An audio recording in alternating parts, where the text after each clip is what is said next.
Here we go. In Mark 13, 1-8, Jesus tells us about the destruction of the temple and the signs of the end of times. And in it, he gives us two puzzles to solve. The first one is the destruction of the temple. Different Gospels talk about this. It's suggested that the temples will completely fall down. A temple that's built of stone, that's, as the disciples said, is a magnificent looking structure, fantastic looking structure. And Jesus says this will be torn down. And then he says it will be rebuilt in 3 days. 3 days. Well, that's not going to happen unless we get a big thing on the front of his shirt and an S on it, and he's Superman, and he's able to lift these rocks up and drop them down again, because it took hundreds, thousands of people, slaves in most cases, to build this temple. They were huge blocks. They weren't small blocks. And Jesus says, I'll tear them down. What's he saying to us? Puzzle number one. Well, he's saying that the building itself means little. It means little. It's nice that we've got this sanctuary. It's a lovely sanctuary. We love it. But we know because of COVID-19 that we can worship without being in this sanctuary. The sanctuary does not define who the church is. The church is you and I. Those that believe in Jesus Christ. And Jesus knew that. And Jesus knew that after his crucifixion, and he rose from the dead in 3 days. Now you get symbolism here. 3 days he rose. That there would be a following from his disciples and his apostles that would not be worshiping in temples like this, but they would be worshiping in people's homes. And quite honestly, in the first few years, they were hiding in people's homes because it was against the law to be Christian. Jesus knew that, but he knew that the body is a temple.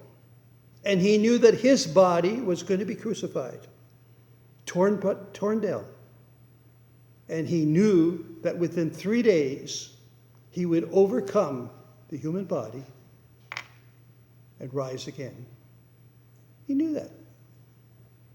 Now, the disciples couldn't understand that. Many of us still have trouble understanding that. But that was puzzle number one. Puzzle number two has kept theologians, astrologists, physicists busy for centuries, trying to determine when will the end of the earth happen. Now the disciples, if you remember, asked him the time and the warning. He gave them the warning. He did not give them the time. So I don't know how you can figure it out, quite honestly. We're pretty proud of ourselves that we know what the time is. Right now, it's 27 minutes after the hour of 10. Now, someone sat down, excuse me, and figured out how the sun goes around. No, the sun doesn't go around. How the earth goes around the sun, how it becomes sunrise and sunset, and that there was some type of, logic to how that happened, and started with a sundial, and then they moved to figuring out that actually you could mechanically figure out how this all works. And they came out with this thing called a watch, and we all look at them, or we look at our cell phone and take a look at what the time is. Now, why is it that time? Well, someone worked it out for us. Is that God's time? I don't think so. Quite honestly, I don't think so. If you look out to the universe on a nice dark night and see the hundreds of thousands of stars that are out there, and you see a bright one up there, and you're told by the astrologist that that is about 250,000 light years away from Earth. Light years. Wow. And we're talking about, it's now 28 minutes after the hour of 10. Aren't we smart? We know what this is. God doesn't work by that time. There's no way you can sit down and mathematically, I don't think. Now, actually, Fran has a niece who is a physicist at Water University, and she teaches the ethics of physics. I didn't realize there was an ethics to physics. Didn't do well in math, so as far as I was concerned, it didn't really matter whether there was but the issue is, people think that they can work down to the day and the hour when the earth will come to an end. Well, let's look at some of the factors. Nations will rise against nations. Well, my friends, we have that today. Central Africa, right now, there are 5,400,000 who have died in a 5-year war. Worldwide, war on terror, 1,260,000 have died. The war in Afghanistan, 62,000 have died. The war in Darfur, 300,000 have died. The Kivu conflict, 100,000 have died. The Mexican drug war against the cartels, 250,000 people have died. The Syrian civil war, 593,000 have died. And again, in Syria, at the present time, this last year, since 2013, 50,000 have died. The Yemen civil war, 230,000 have died. We have wars. We fulfilled that particular thing that Jesus said would happen. It's happening, folks. We will have kingdom against kingdom. Well, we have that happening all through Africa. There will be earthquakes in various places. Well, all you have to do is turn the news on, and about once a month there's a major earthquake somewhere that has caused landslides and deaths. We have cities that sit on a crack which is caused by an earthquake, and they wonder why they have to rebuild their houses on a regular basis. I mean, give me a break. We have cities that are actually built below sea level, and when huge storms come, they're concerned they're going to wash out. Miami's a perfect example of that. You know, floods, we hear about them all the time. And famines. Well, has there been a year that we can remember when Africa hasn't had a famine somewhere in that great country? Famines. Famines. Every one of the things that Jesus talked about has happened right now. Now, quite honestly, they've happened before, too.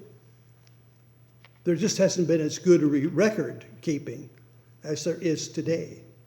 Today, you can turn your cell phone on at first thing in the morning and do a fast click through the news, and within 30 seconds or a minute, you have all the highlights of what's happening. Now, what's going to other factors are going to happen? Well, for you and I personally, we know that within 50 years, the chances are most of us won't be here.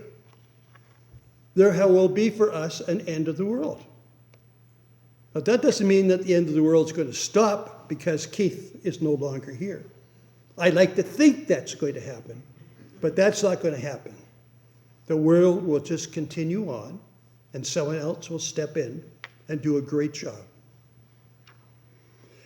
And how is that going to happen? Well, goodness, again, turn the news on. Look around.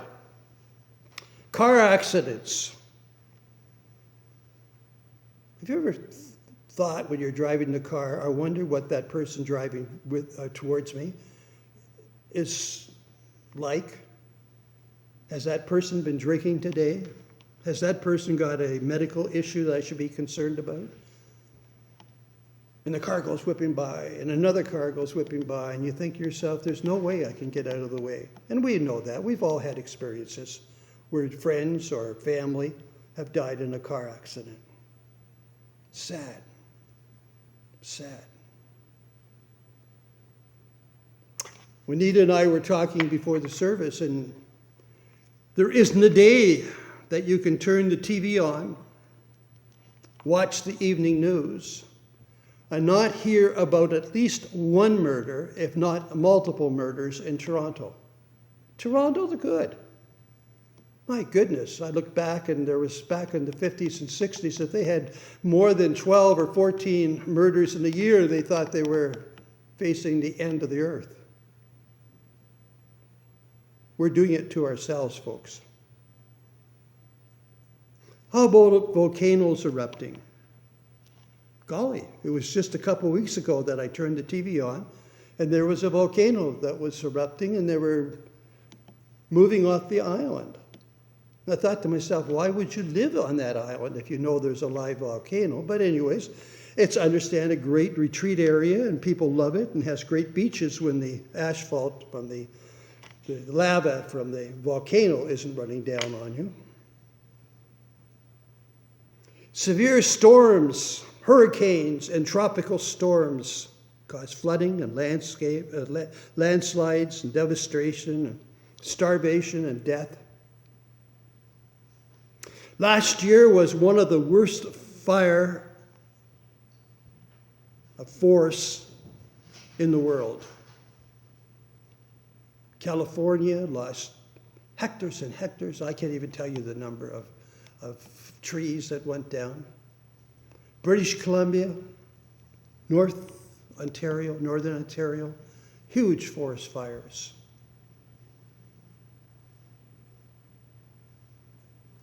And those are the ones that we know about.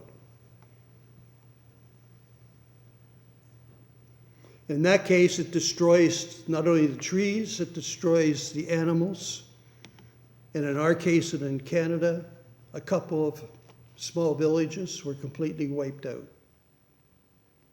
Thank goodness, not without loss of a lot of life.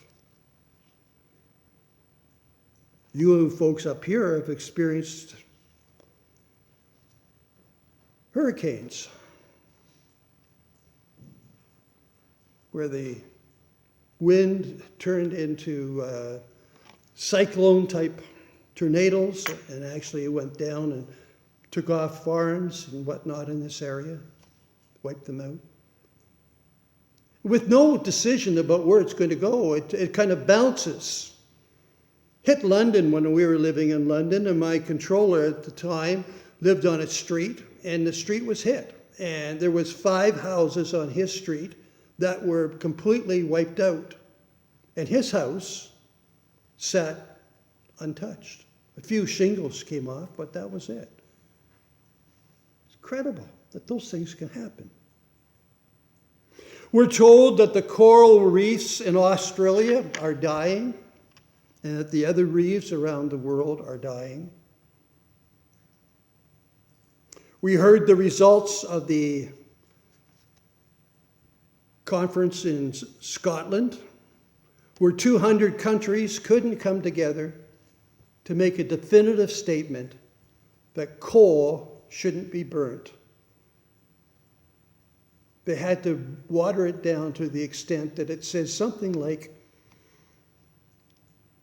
there will be a reduction in the use of coal. That's not going to do it. We've been told by our scientists that 1.5 degree increase in the water of the oceans can lead to major destruction of our earth. Major destruction. Not the end at this point, but major destruction. I'm told that that sounds like, if it really is fulfilled, that within the next 20 to 50 years, that could represent that certain parts of the northern hemisphere will become much like Africa as far as sand, desolate, vegetation not being able to survive. Will we survive? Don't know. It's not the end of the world. You can't put a time on it. But we are doing everything in our power to try to make it the end of the world. And there are things that we can do. It's not all doomsday, folks. There are things that as individuals we can do.